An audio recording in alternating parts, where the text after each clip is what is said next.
Hi, this is Dr. Kimberly Leonard, author of Visualizing Happiness in Every Area of your life and host of this podcast, Incredible Life Creator. And today I have with me Miss Jessica Taylor. Hey, Jessica. Hi, how are you?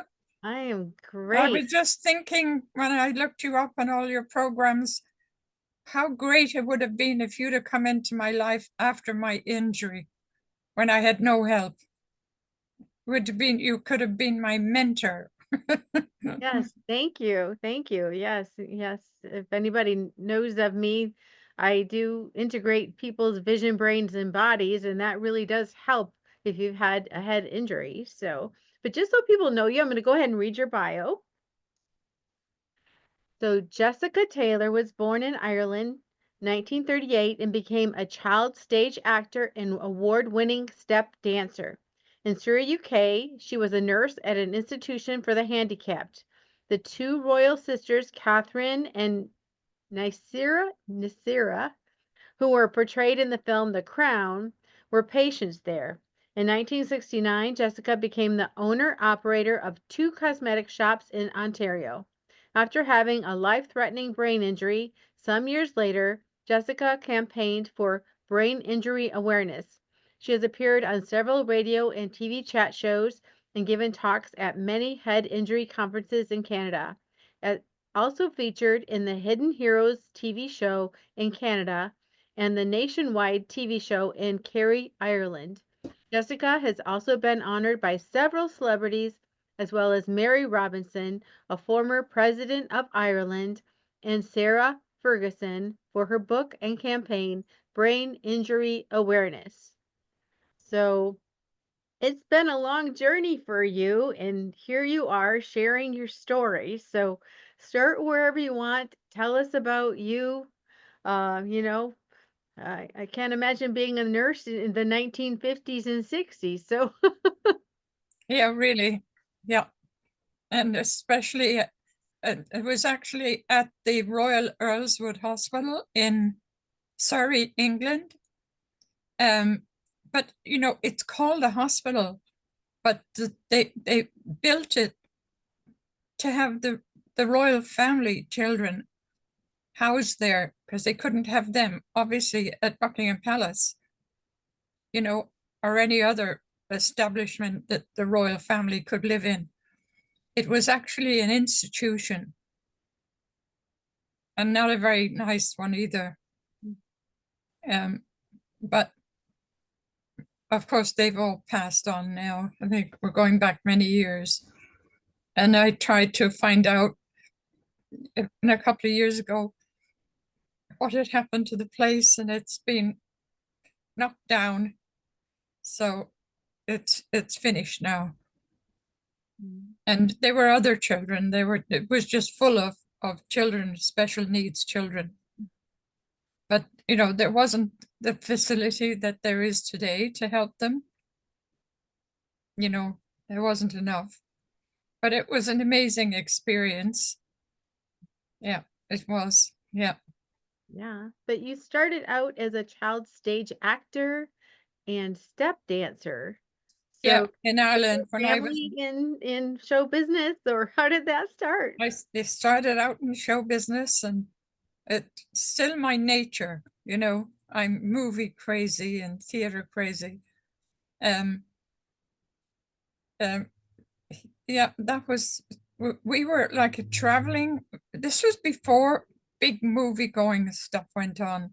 We were traveling people, and um, my father produced and directed and played music as well. He played trumpet in the shows, and it just went from town to town, country to country. And the only performance that I can remember, I get snitches of of some, like definitely dancing, doing Irish dancing and getting medals and all that around the country. But there's one play that my father did, and it's called East Lynn, East EAST Lynn. Um, and I was to play. I was only like 5 years old when I played that role, and I was to play the son of a mother and father who had broken up. I was living with the father, and the mother, I don't know whether she was kicked out of the house. I don't know what it was, but they were very well off people anyway, family, with a great big house by the ocean. And the play depicted that my mother had left. My father wanted to have a nurse for me, and she came back in disguise, and to look after me.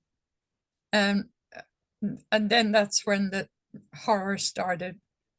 I just died for the want of my mother. I didn't recognize this second time around, this woman. So I died. But then one day I was watching television, and who was being interviewed? Liza Minnelli's father, Vincent Minnelli. He said he played Little Willie when he was in that play, when he was a small child.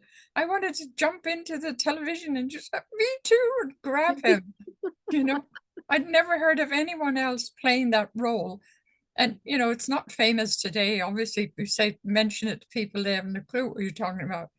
But it actually made the film of that play had got an Oscar in 1936. So it was at one time a very popular play and film. Yeah, but that was exciting. But then my father passed away when I was 6 years old. So that was the end of show business.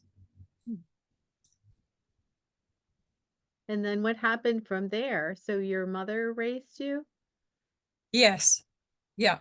And family, her brothers and sisters in Ireland.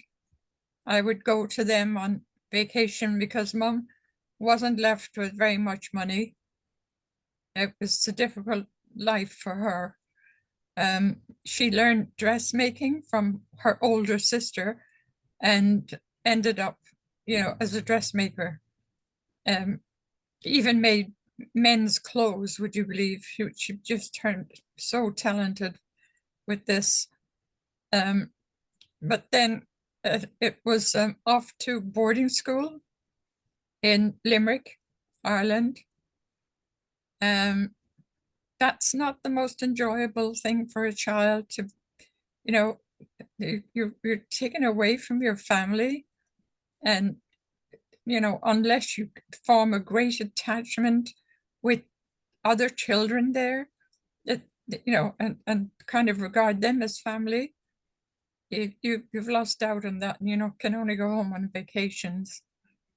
I know an awful lot of parents are all for boarding school.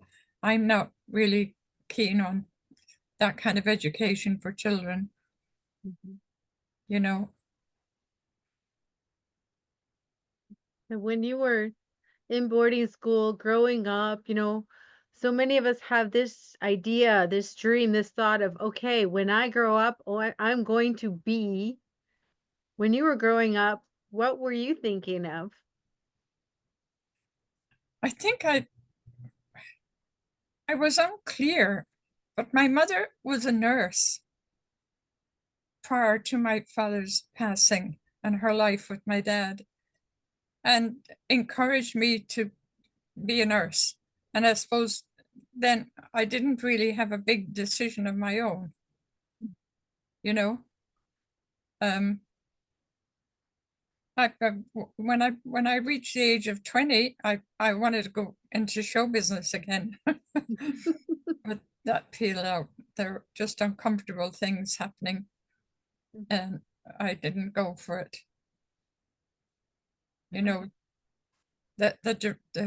The director's couch, I think they call it. Oh yeah, not I wasn't interested. Yeah, I wasn't at all interested.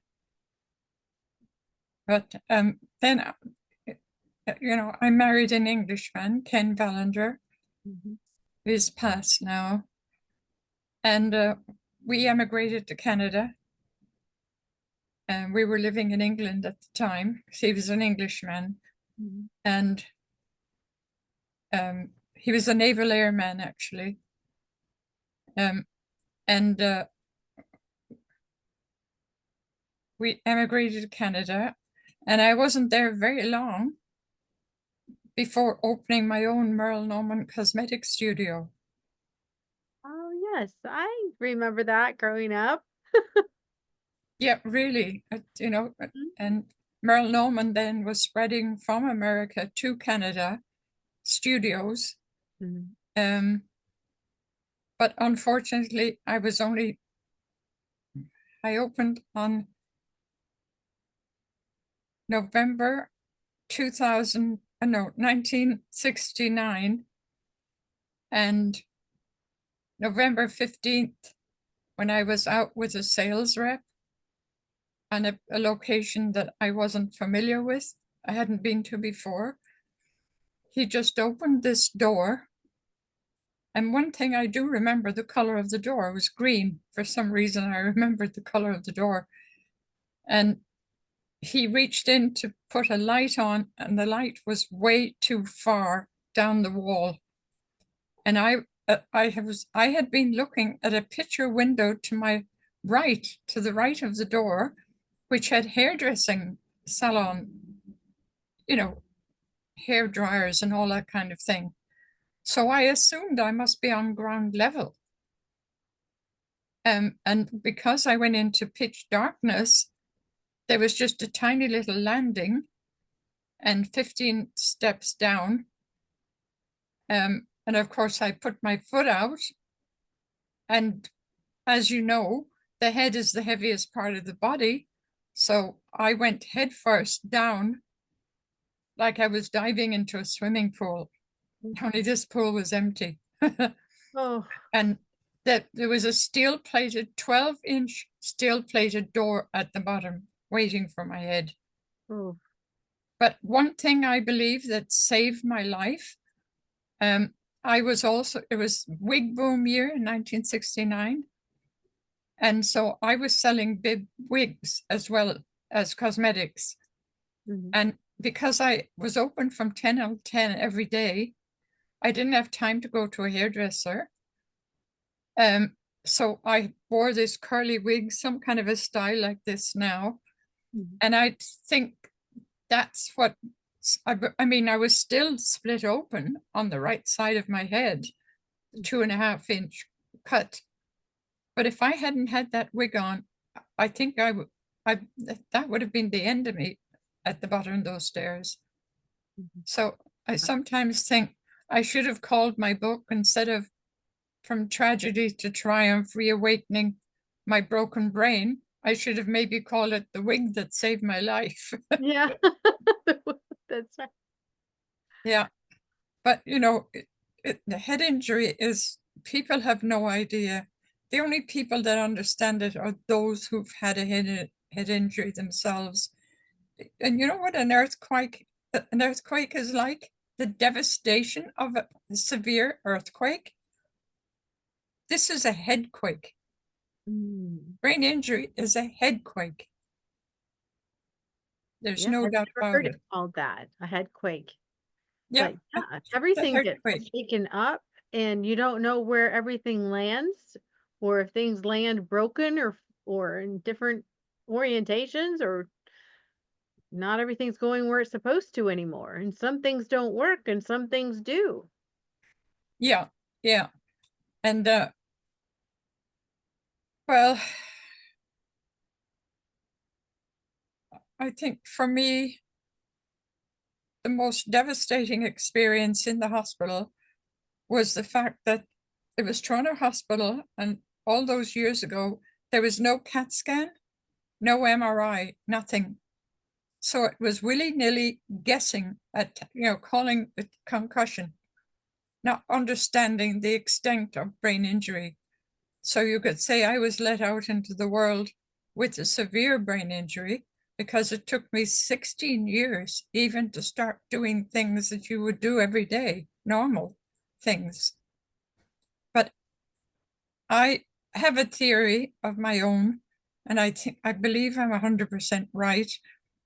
When I was given that measurement for electrical activity, where they put the wires around your head, the doctor was really confused. He said the only thing he could get was the theta,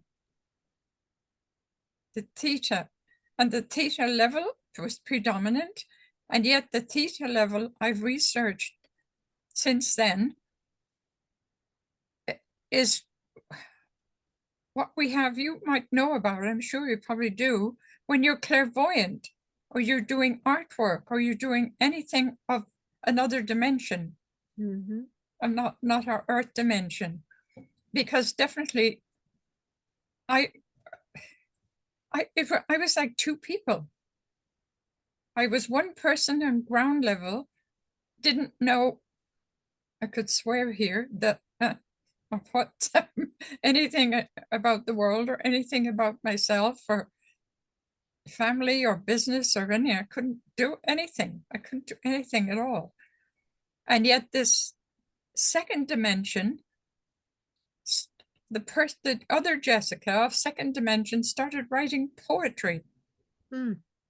Like, yeah, I started writing poetry.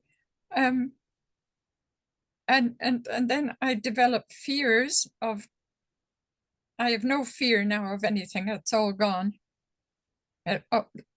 One good thing that happened was what was wiped clean, as well as all memory and all your education about religion and everything else, just gone. But I started talking to people in a sort of a spiritual way about the universe and that. And the lower self, Jessica, didn't know what the hell I was talking about. It was like, it's a bit of a comedy in spite of the tragedy, you know. There's a pussycat here. But unfortunately, in the hospital, I had, as well as this fracture, I had a retrobulbar hemorrhage of my right eye. So it pushed my eye more or less out of its socket, you could say. And they were obviously very busy, just like they are today, not enough nurses and everything else. And I was taken to the bathroom, and I was left there by myself. And I looked in that mirror, and I saw two of me, one of me and one there. The shock of that is still vivid, 50 whatever years later. So shocking. Yeah. That shock. Yeah. Because your eyes wouldn't be pointing at the same place. You would see double. Yeah. Yeah. And I just insisted on the curtains staying around my bed. And when they pulled them back, I absolutely had a fit. And the noise and the screeching of it was terrible. And then I must have been put into a senior where there were a lot of seniors. They scared the hell out of me. Older people frightened me for years, even. Wow. Yeah. It's like straight, odd things frightened me, and houses frighten me. I'm petrified of houses. And there's actually a bit of a comedy in my book, where I was looked after. My husband, then he didn't know what to do with me. He had no idea what to do with me because he wasn't counseled, or the children, like people should be. They should be counseled and told, look, your mother may appear crazy or whatever, but try and understand this is happening and that's happening, blah, blah, blah. So it was winter in Toronto, and he knew I had relatives in California. So he got in touch with them and asked if they could, have me there for a couple of weeks, which I did. Ivy and Ian Horton, a lovely couple. They were just distant cousins. And I was so frightened of their house. Of course, they had a lovely big swimming pool at the back and chaise lounge and that. And they would put the chaise lounge facing so that I'd be facing the back of their house, which was beautiful. Just these California houses, which people have. I would turn it the other way so I didn't have to look at the house. So they made a comedy out of it, coming back, and it's movie worthy. I'm not kidding you. Yeah. And then the conversation went, why are you so frightened of houses? And I was 100% clear in my own mind as to why. I said because I was living somewhere where there are no houses, and I was floating, and other people were floating around. And that's why I'm so frightened. And then after my years of research for book 2, A Spiritual Awakening, I realized I was the after death of the physical body place, dimension. I was remembering what happens to us in between lives, in between life. Does that make any sense? Yeah, it's like you separated from your body, like you were still breathing your body, obviously, because you were breathing and alive, but your spirit must have been floating about somewhere. I Yeah, don't know. Only exactly. you know. I know. And I'd sit on a chair and there'd be several people talking around me. I had to cling, and I still remember that so vividly after all these years. I would be clinging onto the seat of this chair because I physically or metaphysically felt myself raising up. I don't know whether I was going to levitate or what the heck was happening, but I knew to grab that chair because I knew something maybe dangerous or something unusual or something what was going to happen to me if I didn't. I had the sense to be able to hang on there to the chair. And then again, years later, this lovely lady that I talked about spiritualism and all the rest of it, and give me a lot of information about what happened to me. She said, you were unintentionally grounding yourself, Jessica. I was grounding myself by doing that. But I have to tell you, the depressions, you probably know of it with your work with people. Suicidal depression, that's a no-no. That is just dreadful. I was put on uppers, downers, and barbiturates for 7 years. And that's all it know where was. you're at when you're on the uppers and downers, and they're opposites, aren't they? Yeah, really. Opposites. And barbiturate. But I went to a naturopathic doctor in Toronto, and this is going on years later, because everything took years for me, not weeks and months to get well. It took years. And she said, you've got to get off them, Jessica. Just get off them. And so she helped me to get off them. But I'll tell you, I saw snakes going up the bedroom wall. Oh. I had all of that experience. Well, I've written it all in my book. And I even started doing some clairvoyant readings for a couple of people. I don't do that today. I don't even feel that vibration that I could do such a thing. But on that, what I feel was another dimension, I started doing that. And my more recent research about that is our consciousness. That, when our consciousness is raised and our frequency of our consciousness, it's like the frequency of vibration. I think my consciousness raised. Other strange things happened. Like I looked out my window one day and I was writing. And people will think I'm a nutcase for saying this, but it happened and that's it. It's 100% accurate. I saw the sun in its natural form, how the human eye cannot see it because it would kill us. But I saw it, like the astronauts were going close to the sun, this big, huge fire, just one big round fire. So I thought, well, wait a minute now, the sun couldn't come down to me. I had to have gone up to the sun spiritually, metaphysically. So those kind of things. But I wrote them all in my book. And I think I've put a couple of poems in there as well. Yeah, it was a hell of a journey. But so, some other unhappy things happened.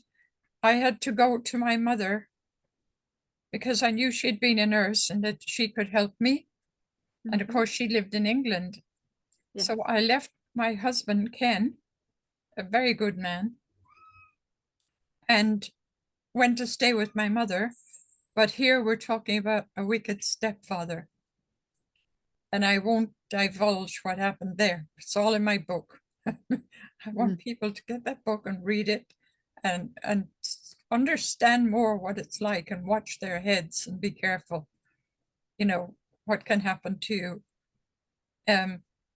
But then things got so bad, my mother had to find a house not too far from her for me to rent.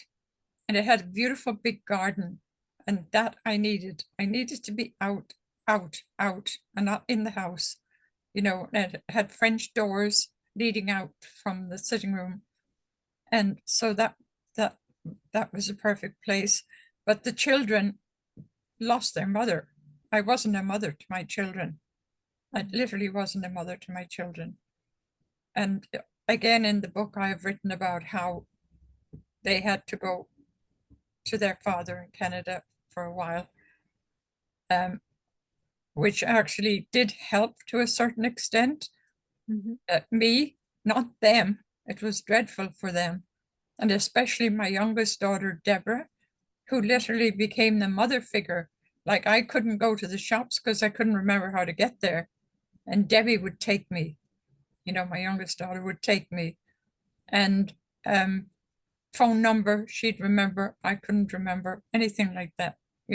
I just couldn't do normal everyday functions, And in that house, one day I had to learn to cook again. I had no idea about cooking or heat I would take something hot out of the oven with my hands. Oh no. There's nobody there to tell you must put a glove on. But when you're a child in the body of an adult, nobody understands. That's part of it. And so, like if the phone rang or something else was happening in another room and I'd leave something cooking, that was the end of it. I'd forget I was cooking. But one day, again, a little comedy I put in the book. I was boiling eggs, went back into the kitchen, and my daughters were screaming. What happened? Because all the water dried out completely. And I guess the little saucepan was about ready to explode, but the eggs inside blew up and landed on the ceiling. Oh my goodness. Sad but funny, Yeah, sad but funny. Yeah.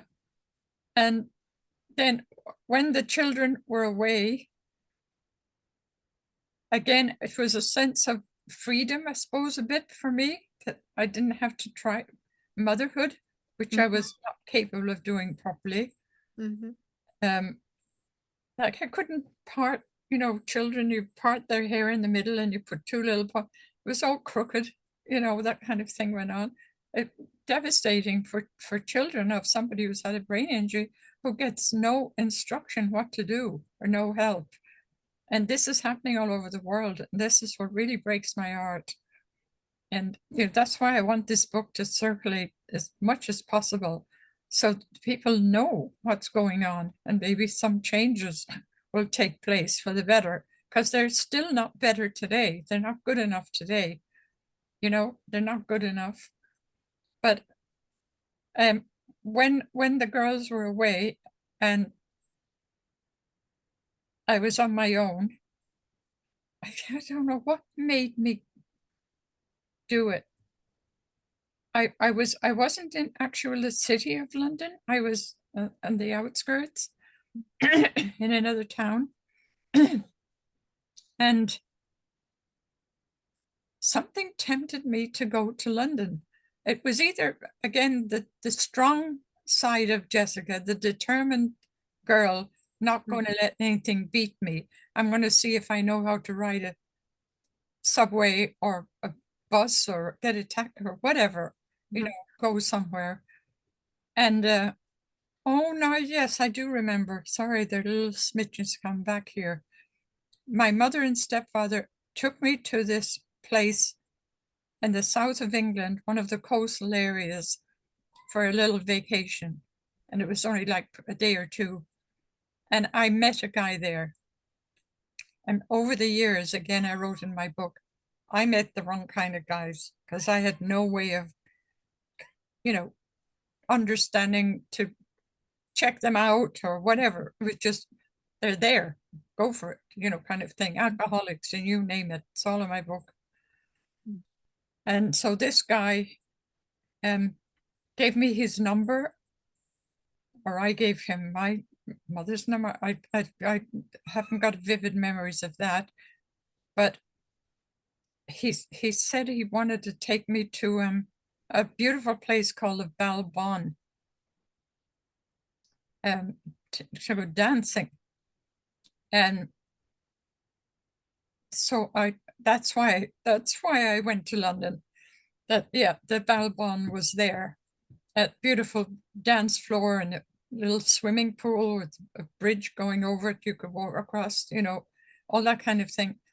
But again, like, I'm a good dancer. Even today, I go dancing. I'm 87 in July, and I go dancing on a Saturday night with my friends. And I dance just as normal as anyone else, but it was abnormal in those days. And I was dancing all over the place, like looking like God knows what. And so this fellow was sitting down watching me, and he gave me a business card and he said, if you can do that in my next movie, give me a call. And of course, my friend said, that's a porno. Don't go near that person. So at least I was, I was saved by the bell there. To give you an idea how I was dancing. Yeah, but some better things came about. I met one of my trips to London, trying to just make myself learn to crosswalk and how, you know, lights, traffic lights, I didn't understand them. I could not figure out those colors. It was gone totally. And I would hang on to the person in front of me, just thought I was lunatic, you know, just so that I could follow them, because I knew it was safe to follow them. If they were going, then I must be okay, you know? And I heard music outside this pub. And of course, loving music and show business and everything about it, I went in, and of all things, the lady that owned it turned out to be a fourth cousin from Ireland. And my grandmother actually brought her into the world. It's such, you see how the world's so small from time to time. But there she had some musicians. There was a play across the street going on, black and white minstrel show. And I got friendly with the actors and the performers and things like that. And one said, we talked about depression. I guess they knew I was in a bad state that way. And they said, for God's sake, go to Ronnie Scott's jazz club in Soho. You'll relate to the blues. What bloody hell? Okay, what do I relate to? And I did. I went to Ronnie Scott's Jazz Club, and the people that just came to my aid as a good friend were people like Buddy Rich, Cleo Lane, Johnny Danforth, you name all top jazz artists. Again, I've mentioned them all in the book. And John Hendricks of Lambert Hendricks and Ross. And that took my love of jazz, because I hadn't been exposed to jazz before. Brought up in Ireland, diddly I die. I wasn't exposed to jazz. My father didn't play jazz. And so some amazing things, again, they're all in my story. Some just amazing things happened. Right, my friendship with those people, they just took me under their wing, and yeah, they understood. Well, the people who know how to play blues, like real blues, they know blues. So they it encouraged me. I just felt all of a sudden I'm important, yeah.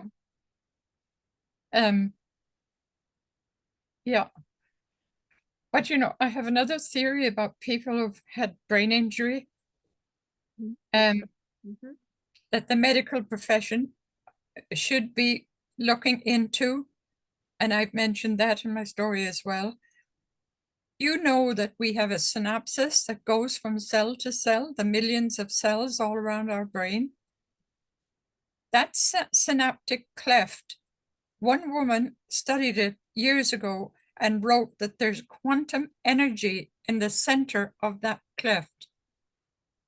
And I think that's the dimension I went on. And the medical profession, they hone in too much on cellular injury. But what happens to that synaptic cleft? That's there too. Nobody says a thing about it. No research done on it, and it should be. I'm sure you feel that yourself. Oh yeah. I mean, if you want to really go down a rabbit hole, is the mind in your brain or outside your brain? There's so many ways we can go with that, because the brain and your mind is just so amazing, and it's just unbelievable that it runs our bodies. It allows us to experience those things you're talking about on another dimension. I mean, who can explain it exactly? Yeah, because the mind cannot be in the brain. It just can't. It doesn't make any sense to me whatsoever. It has to be out there. It's like, again, all of these things, ideas came to me through the fact that it was either take the pills and kill myself, because I couldn't take it. You reach a stage after brain injury where I can't take another bloody day. And I actually slept with barbiturates under my pillow for years. But I guess the Irish in me and the rebellion, even though I wasn't part of the IRA, but it was in my blood. And I thought, I have got to survive. What am I going to do? How am I really going to learn? Not follow people crossing the lights. I have to learn myself how to do it. I have to learn to cook. I have to learn what is life about? Who are we? What are we? What am I doing here? And so I decided to study and go to libraries and read book after book after book, hundreds of books on spirituality. Again, a couple of people came into my life who were spiritualists, and that encouraged me. They'd mentioned this book or that book or some avatar in India and whatever. And that got me started on a role where I started research. And my research, all the research I did took the writing of the second book, A Spiritual Awakening in Search of Hidden Jewels. And the research took 20 years, because what anybody else could have done in 8 years. It took me that long because everything took long, you know. Even speaking, it takes me longer to get out what I'm trying to say, you know. But what I learned at the libraries just blew my mind. Well, that didn't blow my mind because I didn't know any difference, but it blew other people's mind when I said, do you know that Jesus lived in India for so many years and his name was Issa? And, but, you know, telling people, and they no idea, like no idea whatsoever. They were astounded at what I researched. And all of that research now has led to my second book, A Spiritual Awakening in Search of Hidden Jewels. So I've got two. I've got my Tragedy to Triumph. Am I doing it the right way? Put it up so we can see it. Yeah. Okay. Yes, I see it now. And then now I've also got The Spiritual Awakening, and I love the cover. It is beautiful. I love the cover. Dolphin. Yeah. So of course, marketing, getting people to market books is very expensive. So I'm on pension. I'm not rich, folks. Pleading. I have to market day after day after day, but I still believe that all of the research that I did, I'm talking the big fish story here, hundreds and hundreds of pages in handwriting for the first years until somebody said, Jessica, I'm going to teach you how to use a computer. And bless her, she helped me do that. And I learned to type, you know. And I put all of my research into that second book, A Spiritual Awakening. And what it was doing, again, I think it was unknowingly this happened. I was stimulating my brain neurons through the massive research. It was day after day, hour after hour, note after note, reading after reading. I interviewed people. I interviewed an Irish canon of the Roman Catholic Church, a 90-year-old man. I fell in love with him. I'll tell you. In Ireland, a Protestant. I was a Protestant then, even though I wasn't a churchgoer. I was a Protestant. He was a Roman Catholic.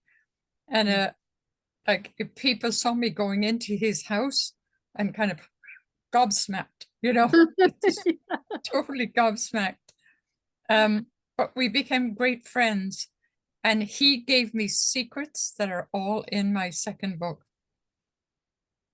The secrets that he gave me, I couldn't believe it. He was told things that he wasn't allowed share with his congregation. You know, and a lot of it was about Jesus's life as well. And then I studied a priest by the name of Mario Mazzolini from Italy. He worked at the Vatican. And he was excommunicated because he wrote a book about a man just like Jesus in India. And then I established there was a man called Black Jesus in Africa. Nobody knows about him. And doing all of the things that Jesus did. But he was killed. He was murdered. You know, it was just what I learned in all those years. I knew I'd be so mean if I didn't share this with people. I've got to share what I've learned. And it wasn't like knocking the church in any way, you know, because here I'm talking to priests and getting information. Yeah, so I put it all in the second book. So in other words, I've 2 books to be marketing day after day after day, but I think it's still stimulating. Mm. And you probably know about the 10% we're supposed to use only 10% of our brain neurons. I don't know if that's 100% accurate today, Mhm. but that's what I was, came across. People told me 10%. Even a doctor once said that. Mhm. But then what are the other dormant cells doing there? I wondered that myself. Yeah, I what said, are well, what they? are they doing there for? What are they there for? Well, you know what? I think my intent, the frequency and intensity of my studies for all those years woke up dormant brain cells. Because there was a big court case, by the way, which is movie worthy too, in my story, Court Case Gone Wrong. And a psychiatrist was brought into play, and he put his hands up like this, and he said, "What happened in Jessica's brain when that door hit her head?" He said, "Everything, the whole area of her brain got injured, and that's why everything was so hard for me." Mhm. So I thought, well, how could I then go on to be able to do what I did and write those books and everything else and research unless those dormant neurons were woken up? I Mhm. firmly believe it. Mhm. Wouldn't that make sense to you? Yeah. And I like to say, never say never. Never say never. Because sometimes they Exactly. say to me, you know, if I do like I do vision exercises with people, and some people have really strong prescriptions, and they say, "Well, do you think I can get out of my glasses?" I said, "Well, it'd be really difficult because you have a really strong, thick glasses." I said, "But I never say never. You know why? Because I've seen miracles. I've seen Yeah. people with a Yeah. really strong prescription get out of their glasses." Yeah. Yeah. People refer to me as a miracle. um, but I think that's basically one's personality and your determination to survive. And I try to help other people. In Ireland, I did a lot of one-to-one with people and got one young guy to run when he couldn't walk, that kind of thing, just by giving them positive affirmation. Just stay positive. Say, I can do it. Say, I can do it. He just wouldn't put one foot past the other. So I encouraged him to tell himself, I can do it. I can do it. That kind of thing. So I say the same for everyone. And I have mottos that kept me going. One was accept the challenge, refuse to fail. Mhm. That was a big one for me. Just accept the challenge, refuse to fail. Mhm. And that's a good one for everyone because they say you only fail when you quit. Yeah, yeah, yeah. Do you have any other thoughts? There are people having head injuries every day from various things. Any All over the world. advice for people who are experiencing this? You know, not just words of encouragement, but is there certain things that you did or didn't do that you think made you progress despite all of your, deficiencies after the injury? Well, I think staying positive and just not being a quitter, you know, a quitter never wins, a winner never quits, kind of thing. All of that kind of thing. But I encourage people to go and research like I did. Doesn't matter what it is. Just research some subject that you think you would like to know more about Mhm. and start writing. I mean, one of the things that I did in the early stages before I could write at all, um, people told me that my ex-husband told me that my writing was like a child's writing when I started writing first time.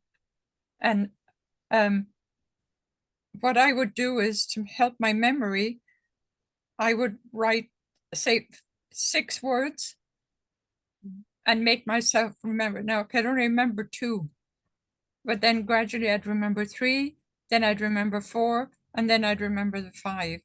And I started memorizing some poetry, not an awful lot, because there's only so much that the brain will take on, you know, after an injury like mine. And I memorized one of my own poems that I wrote that I was able to quote to people. So that, I think these are the most important things for people to do, not just sit back and let it happen. They can't do it. You know, they've got to stay positive, keep at it. That the research did it for me. I know it did. Wake up those dormant neurons. They've got to be there for a reason. That's Yep. true. We all need to use our brains more. And, you know, especially as we get older, we need to keep our brains active and continuing to learn because, you know, we see those things of like dementia and things like that where people aren't Yeah, themselves anymore. They didn't have a head hit. They're just not themselves anymore. I don't know if it's from, you know, poor diet or from, you know, what it comes from, but, or just maybe they just stopped using their brain. I don't know.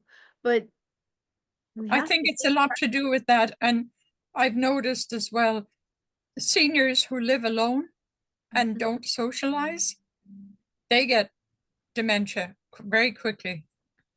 You know, we just got to have a circle of friends and go out, you know, like I do. And I've got to get away from my laptop, you know, from the daily regime of having to do my own marketing, you know. But I love to go dancing, and we have a beautiful big park here at right by the water. We have a water walk, a boardwalk on the water. So, you know, that's what people need to do, and seniors need to do that. You know, get out there and go for walks. Walking is so good. Meditation is really important. I think people don't realize that that you know the frequency, dimension, and frequency of the brain when we're meditating is the highest of the whole. The high is really high. I don't know. I put the actual measurement in my books, but just meditating, we're on a higher frequency. We're. I have this theory about what people call God in the church, because we know that there's no person. You know, everybody knows that there's no person.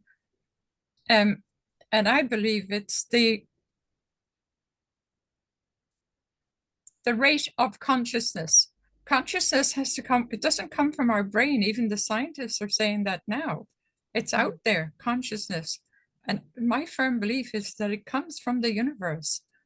And that's the consciousness that is in all humans and every insect, every animal, and, you know, even a plant and a tree. There's a certain amount of consciousness. There's a tree in, one of my researches was a tree, which I wrote about, a tree in Egypt, and whatever animal kept on taking its leaves, biting its leaves off, the tree emitted the most dreadful smell on the leaves to stop them. Now, is that not consciousness? Then apparently the researchers found out, the scientists found out, that the tree beside it started doing the same thing. That the interaction, you know, consciousness is everything. We know everything is energy now. People are aware of that. You know, everything is energy, and consciousness is energy. And there are dimensions of energy in that consciousness. And some people, if they have a higher frequency, then the more they can accomplish. It's the rate of frequency. It is so important, you know, and some people have a higher frequency than others. Yeah, yeah, yeah. So, if people wanted to get your book, can you share your website with us or where they can find it? Yeah, it's on Amazon because it's published by, they're both published by Amazon now. And it's www.jessicaetaylor.org. Okay, wonderful. And there's a lovely video. I have a great friend in America who's actually another survivor herself and has written books and does great work. She made a beautiful video that's on the homepage of my website. It's really lovely. She's really gifted. She's gone into a higher dimension herself. Yeah, Deborah Berry. So now I have a personal question for you. What gives you the most happiness and fulfillment in your life at this point? Well, for starters, being alive. Mhm. Just being alive, that I have survived turmoil and total devastation in my life, but yet I've lived through it. I've survived. And nature, I'm fortunate that this part of my office is actually my bedroom, and my window looks out to my trees, about 10 trees in the garden. So just, I'm so grateful for nature, period. I love nature, and I love the First Nation idea. I love how they think. They're not a religion, it's their way of life.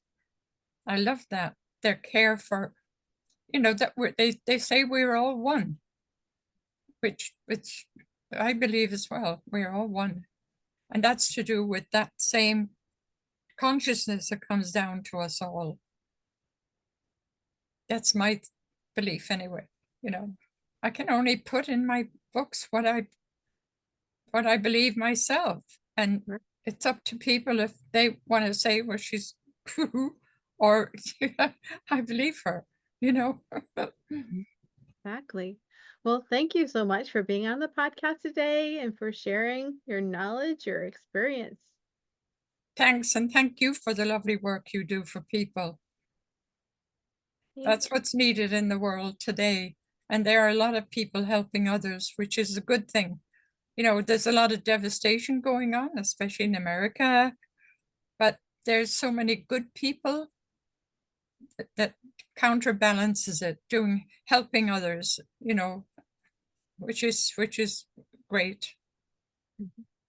So I have one last question before we finish. What is your best advice on living an incredible, amazing life?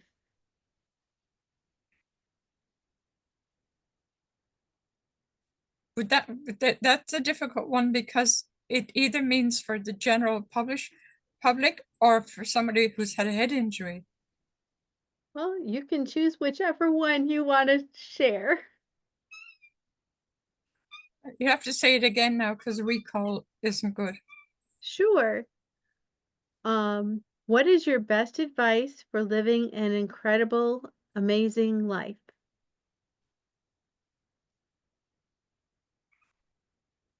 Knowing that you're at one with everyone and that you are part of that universal consciousness, which the church calls God, I believe, and understanding it. I think that's how I could put it in a nutshell. All right. Well, thank you so much, Jessica. Okay, thank you for having me. So lovely to talk to you. Yeah, we'll talk to you soon. Okay, bye-bye. I'll go feed the cat now.